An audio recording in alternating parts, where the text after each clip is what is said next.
Hello folks, welcome to Charlie's Shed. Now, a few months ago I was thinking of getting back into the hobby of railway modelling. Having recently been married, obviously I wouldn't be allowed any trains in the house. Now I have a wife, I have to actually listen to her. So I extended the shed, which is now completed, that project. You can see that in the previous video, and it's all ready for a new railway. It's a little bit like kind of tight on space in some respects, so I've decided to go for the N-gauge variety of railway modelling. And I was thinking, well, how do I get started? I really want to make a start in N-gauge railway modelling, and thankfully I was wandering around a rather good railway model and well, railway bookshop, which is right near Waterloo Station in London. Some of you may have been there. I've forgotten the name of it for now, but I'll hopefully post it in the description. And found this book. It's Making a Start in N-gauge Railway Modelling by Richard Bardsley. And if we just have a look on the back here, the registered retail price £18.99. There is the barcode if you want to scan it or type that number in into the internet, I guess, but it's probably going to come up with Amazon. I think it was about £9 or £10 on Amazon, something like that.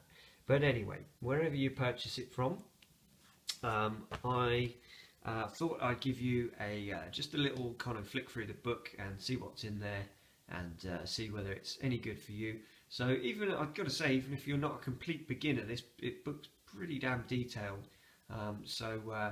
Even some of the more experienced N-gauge modelers may learn a thing or two from the book. But anyway, that's obviously the front cover.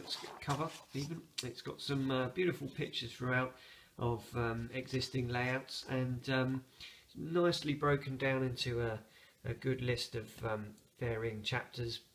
So right from the beginning, kind of what is N-gauge, how did it come about, why is it that particular size, is it the same around the world, designing the layout, the baseboard, laying the track, getting the wiring and the ballasting right, and then the stock you can put on there, couplers, buildings, scenery, infrastructure, all that kind of thing, and then about the finer details of layout, construction as well, adding little people and cars and details and so on. So let's have a quick flick through. I won't go into a massive amount of detail, otherwise you know, you may as well buy it and read it page by page. But as I said, it's got some beautiful pictures throughout. For example, this one, Melton Mowbray North layout there. Just, you know, it kind of spurs you on as you flick through, because it's showing you what's possible and you know, how good layouts can look and what's achievable in a small space. So starting off with what is N-gauge and the you know, actual scale of it and how it came about, and the historic reasons why we have the N-gauge, which I'm sure you're all fully aware of, and I won't go into that right now. And then really the kind of boon of N-gauge compared to 00 or bigger scales is obviously that you can cram in more landscape, give it more perspective, run longer trains, things like this. So obviously the book's completely biased, but easier curves and that kind of thing. But it does detail some disadvantages. Obviously it's quite fiddly, the size of it, couplings, that kind of thing can all be a bit tricky. It's on about the N-gauge Society, and then cracks on. Chapter 2 is straight into designing the layout, so you can see what's achievable even on your standard dining room table, with a little baseboard there. There's a good starter set. I've seen this one before in a video from Simon's Shed. I think that's one of the first things he purchased to get started. And then your basic loops and some rolling stock. Goes into more detailed designs of whether you want a fiddle yard, a terminus layout, or a loop, that kind of thing, or a combination of the two, as sort of mentioned here. And then the prototype that you're going for. So what kind of era do you want to be modelling in? Do you want the sort of pre-grouping of the very beginnings of the rail system, or through to the nationalisation and the British Railways era, or into sort of British Rail in the 60s, 70s, 80s and so on, and then into privatisation era. And you know, again, some nice pictures showing you what kind of each one would be like. So in fact, this is a bit I've kind of skipped chapter 2 and I'm straight on to chapter 3 myself, which is the baseboard design and building, which I will put a video up about that pretty soon. Sorry, that is already built and in the shed at the moment, so video on the way. But I've skipped this for the moment, and I am going to come back to it and read it in immense detail and find out what kind of exactly what type of layout and kind of track configuration and era I'm going to go for.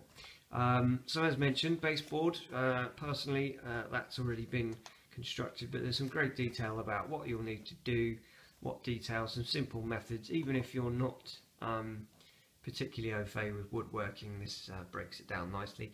This is pretty much exactly what I ended up building, with the support beams underneath, holes drilled in, and then a bit of plywood on top, so that looks very much like my baseboard, suspiciously so. It's a bit more detail here about building something where you only support the track, so you could have scenery, you could have a sort of lake low down or mountains up high, and the train running through the middle, and then the back seam support as well, which I've got a couple of spare bits of ply. I should be putting up something like this, and yeah, just about what's possible, and maybe, you know, kind of keeping your baseboards separate and then joining them up later, so it's more portable. Then we get into the actual track itself. Personally, I'm going to go for a code 55, but it tells you about the code of the rail being the height of the rail. So 55, as I understand, it's quite low, embedded into the chair there, or as I'd probably call it, the sleeper, because I'm a bit unfamiliar with these kind of things. Yeah, that gives a more realistic scale, but obviously there are different types of different codes, different types of track available, lots of different manufacturers, so it goes through whether it's you know, your kind of set track or your flexi track, how to manipulate it, cut it up, hammer it in, glue it down, and that kind of thing. So lots of little techniques, you know, showing you what kind of tools you'd need. It's all nicely broken down step by step there. Okay, and so there's plenty of information about track, turnouts, points, point controllers, that kind of thing, which is still a little way away for me. It's about, if you've got two separate baseboards, how to join them up and get the track working perfectly. And then onto the wiring, the good old electronics of model railways, which is something I'm going to have to go back to school and read this again in detail, but all about the wiring, how to wire in separate loops, that kind of thing, and how to put your dropper wires in, that kind of thing. I mean, again, this is stuff I've seen in other people's videos, but we'll see whether when I get to that point, we'll see yeah, whether I'll be crying or not. But then obviously the types of controller you can get, ballasting, and the different methods, different tools you can use to drop your ballast in and glue it down, and so on. And then onto the actual locos, the stock carriages, that kind of thing. Just again, a nice selection, and it really gives you a kind of overview of what's available, what's out there at the moment.